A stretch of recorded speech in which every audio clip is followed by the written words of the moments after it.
প্রশংসা করলে খুশি হয় কে? আল্লাহর প্রশংসা করলে আল্লাহ খুশি হয়ে যায়, ঠিক কিনা? আর শয়তান বেজার হয়ে যায়। আমরা কার খুশি চাই? নাকি শয়তানের? শয়তান যত কষ্ট পায় তত আমরা খুশি। কথা বলেন। শয়তান এই পৃথিবীতে সবচেয়ে বেশি মাজলুল হয়েছিল, অপদস্থ অপমানিত হয়েছিল দুইটা দিনে। এক হচ্ছে বদরের দিনে সে সবচেয়ে বেশি অপমানিত হয়েছিল। বদরের ময়দানে যখন আকাশ থেকে ফেরেশতা বাহিনী মুসলমানদের সাপোর্ট করার জন্য একে একে নামছিল, তখন শয়তান নিজেকে সবচেয়ে বেশি অপমান বোধ করছিল। আর দ্বিতীয়ত শয়তান সবচেয়ে বেশি লাঞ্ছিত হয় যখন আরাফাতের ময়দানে আল্লাহ তাআলা লক্ষ লক্ষ বান্দাকে ক্ষমার ঘোষণা দেয়। সুবহানাল্লাহ কইবেন না? খায়রু আইয়ামিল আরদ, পৃথিবীর সবচাইতে শ্রেষ্ঠ দিন কোন দিন? আরাফার দিন। এই দিনে বান্দা কেঁদে কেঁদে আল্লাহর কাছে নিজের সবগুলো গুনাহ খাতার কথা ঘোষণা দেয় যে আল্লাহ আমি পাপী, আমার চেয়ে বড় পাপী নাই, এই পাপ ওই পাপ আমরা করেছি, একটার পর একটা পাপের ঘোষণা দেয়। আর আল্লাহ এত খুশি হতে থাকে, সব শেষে আরাফার দিনের সূর্য ডোবার আগেই আল্লাহ আরাফার ময়দানের হাজীদেরকে মাফ করার ঘোষণা দিয়ে দেয়। এই দুই দিন শয়তান নিজেকে সবচেয়ে বেশি অপমানিত ফিল করে, অপদস্থ ফিল করে। অনুরূপভাবে 365 দিনের প্রতিদিনই বান্দা যখন আল্লাহর কাছে ক্ষমা চায়, আল্লাহ তখন খুশি হয়ে যায়। সুবহানাল্লাহ পড়েন।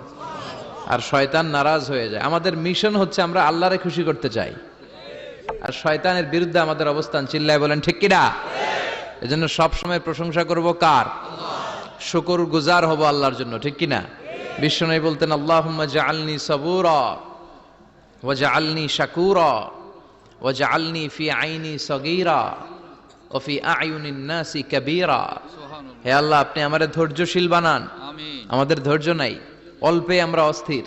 আছে না নাই? এই দেশের মানুষ খুব বেশি অস্থির, বাংলাদেশের মানুষ খুব বেশি অস্থির।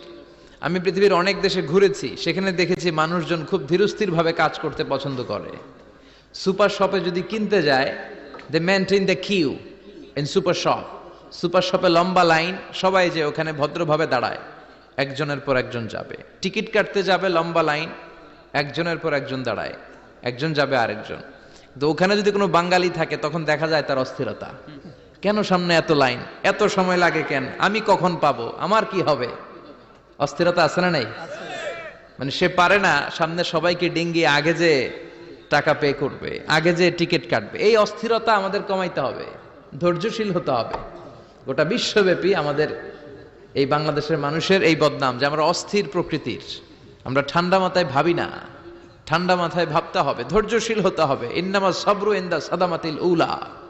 বিষ্ণু বলেছেন বিপদের প্রথম ধাক্কায় যে সবর ধারণ করতে পারে সেই তো সবুর। এজন্য বিষ্ণু দোয়া করতেন আল্লাহুম্মা জাআলনি সাবুরা, আল্লাহ আপনি আমারে ধৈর্যশীল বানান। আমিন। ওয়া জাআলনি শাকুরা, আপনি আমার শুকর গুজার বান্দা বানান। বিশ্বনবীর চেয়ে ধৈর্যশীল, বিশ্বনবীর চেয়ে শুকর গুজার পৃথিবীর কেউ আছে? নাই। কথা বলেন। এমন তাবৎ কোনো অত্যাচার নাই যে অত্যাচার বিশ্বনবীর উপর করা হয় নাই। বিশ্বনবী মক্কার জামিনে যখন দাওয়াত দিতে লাগলেন, ওনারে পাগল বলা হতো, বলা হতো তুমি পাগল, বলা হতো মুহাম্মদ একটা কবি, বলা হতো মুহাম্মদ হচ্ছে গণক।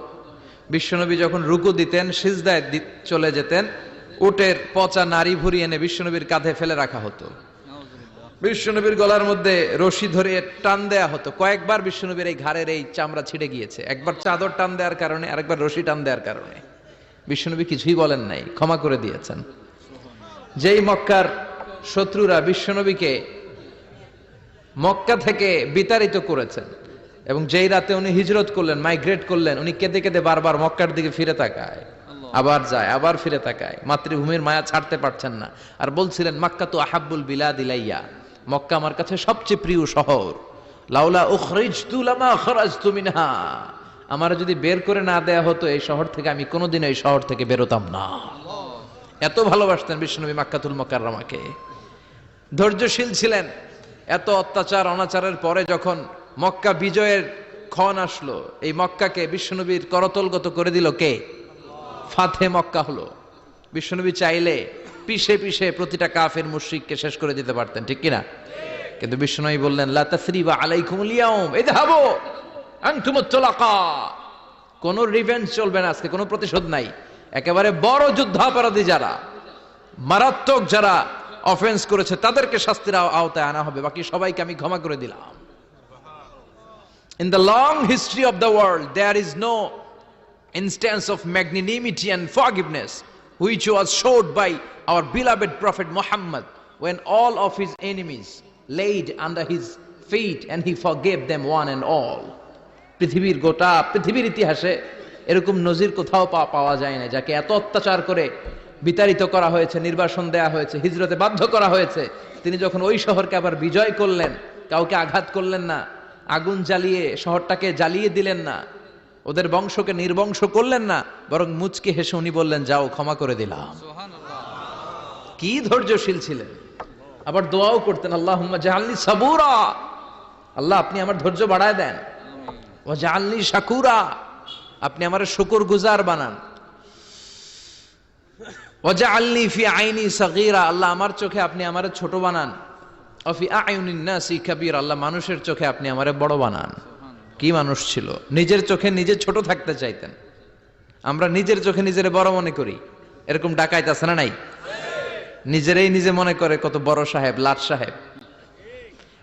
মান তাওয়াদা তারাফা, এটা হচ্ছে সুন্নাতুল্লাহি ফিল আরদ। মান তাওয়াদা তারাফা, যে নিচে নেমে থাকতে চায় আল্লাহ ওরে টেনে উপরে উঠায়, আর যে খালি উঠতে চায়, হিংসা করে অহংকার করে উপরে ঠেলতে চায়, ওরে নিচে নামায় দেয় কে? সাইয়েদনা আদমকে আল্লাহ বললেন, আদম সাল্লিম আলা উলাইকা নাফার লাম্মা খালাকাল্লাহু আদামা ওয়া কানা তুলহু 60 যিরাআন। নিচে নেমে গেলে যে উপরে ওঠে, আর উপরে উঠতে চাইলে যে নিচে নামে, উদাহরণ দেখেন। আদম আলাইহিস সালামকে তৈরির পর আল্লাহ বললেন, আদম সাল্লিম আলা উলাইকা নাফার, এই ফেরেশতাদের সালাম দাও। কি দাও? সালাম দাও। কোনো প্রশ্ন নাই, আল্লাহ সালাম দিব কেন? ফেরেশতারা আমারে দিব না কেন? আমি আগে দিব কেন? কথা আছে কোনো? যেই সালাম দিলেন, সালাম দেওয়ার সাথে সাথে ওনার মর্যাদা বাড়িয়ে দিল কে? এত মর্যাদা বাড়ালেন যে নূরের ফেরেশতারা মাটির আদমকে সেজদা দিতে বাধ্য হয়েছে। চিৎকার করে বলেন ঠিক কিনা? তুমি মাটির আদমকে প্রথম সৃষ্টি করিয়া ঘোষণা করিয়া দিলে শ্রেষ্ঠ বলিয়া, তাই তো নূরের ফেরেশতা করে আদমকে সেজদা, সবার চেয়ে সম্মান দিলে মাটির আদমকে। আল্লাহু আল্লাহু পড়েন, আল্লাহু আল্লাহু তুমি জাল্লে জালালুহু, শেষ করা তো যায় না গে তোমার গুণগান। আল্লাহু আল্লাহু, সুবহানাল্লাহ পড়েন। কি সম্মান আল্লাহ বাড়াই দিলেন। আল্লাহ বললেন, আদম আজকে থেকে তুমি আশরাফুল মাখলুকাত, তুমি খলিফাতুল্লাহি ফিল আরদ, তুমি পৃথিবীতে আমার খলিফা, ভাইস জেরেন্ট অফ আল্লাহ। আল্লাহর খলিফা, আল্লাহর আহকামগুলো পালনের জন্য ভাইস জেরেন্ট। চুরি করলে হাত কেটে দাও, কার আইন? এই কাজ আদম তুমি দুনিয়াতে যেয়ে করবা। জিনা করলে ডেথ পেনাল্টি, হেড অফ, শিরোচ্ছেদ করে দাও, কার আইন? খলিফা হিসেবে মানুষ এসে করবে। মানুষকে আল্লাহ আশরাফুল মাখলুকাত বানিয়ে দিলেন, নিচু হয়েছে বড় বানিয়ে দিলেন। আর শয়তানের অবস্থা কি? শয়তানকে আল্লাহ বললেন সেজদা দে আদমকে। শয়তান যুক্তি দাঁড় করিয়েছে, খালাকতাহু মিন তিন খালাকতানি মিন নার ওয়া খালাকতাহু মিন তিন। আল্লাহ আপনি আমারে বানাইছেন আগুন দিয়া। কি দিয়া? আগুনের ধর্ম উপরের দিকে ওঠে, আর মাটির ধর্ম সে নিচে পড়ে থাকে, আমি কেন সেজদা দেব? শয়তানকে চিরকালের জন্য ইবলিস মালউন, অভিশপ্ত আর জাহান্নামী হিসেবে ঘোষণা দিয়ে দিল কে? এজন্য আপনি ছোট থাকতে চাইবেন, আপনারে বড় বানাবে কে? আর আপনি নিজে যদি বলেন আমি বড়, থাপ্পড় মেরে আপনারে নিচে নামাই দিবে কে? এজন্য বিশ্বনবী দোয়ায় বলতেন, আল্লাহুম্মা জাআলনি সাবুরা ওয়াজআলনি শাকুরা ওয়াজআলনি ফি আইনি সাগীরা ওয়া ফি আয়ুনিন নাসি কাবীরা। ও আল্লাহ, আপনি আমারে ধৈর্যশীল বানান, আপনি আমারে শুকরগুজার বান্দা বানান, আমার চোখে আমারে আপনি ছোট বানান, মানুষের চোখে আপনি আমারে বড় বানান। সুবহানাল্লাহ পড়েন। এজন্য সবসময় শুকরগুজার থাকার চেষ্টা করতে হবে। রাজি আছেন তো? যে কোনো মুহূর্তে, যে কোনো পরিস্থিতিতে আমরা শুকরিয়া করব কার?